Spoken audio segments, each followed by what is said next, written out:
My dear friends, Ezekiel 12 to 14. And I think it's a section of contrast. And I'm going to start with the latter part.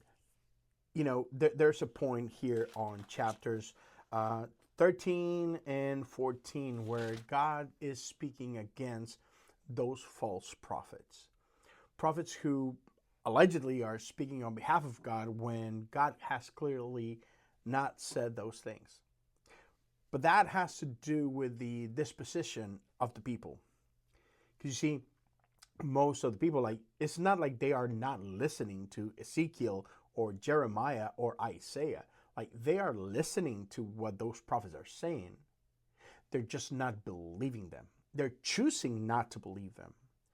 And there's different reasons why is that. One is I don't like what you're saying, so I'm going to reject it. But how they go about it too has to do with well, it might be true. But it just I think we know how God works, and he loves to take his sweet time. You've been talking about destruction and the Babylonians, and hey man, it's been years and nothing has happened. So either you're lying or God might take a long time, and so there's no rush. So why bother, right? Yeah. But check the difference. Chapter 12, verse 7. And this is the key, right? This is the big difference. Every time God speaks to one of these prophets like Isaiah, Jeremiah, Ezekiel, they obey. That's the big difference. It's the prophet obeys, the people disobeys, the kings disobey. And it's very few words. Verse 7, so I did as I was told. You see, the prophets, they don't obey because it's convenient.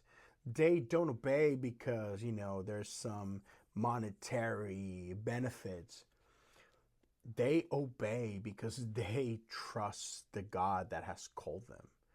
And how God has revealed to them is so clear that they are this, I am going to obey. I trust and I fear and I revere this God. And so I will trust. So friends, it's just this easy. So I did as I was told. Will we do the same? Will we simply obey? Because we can trust our God.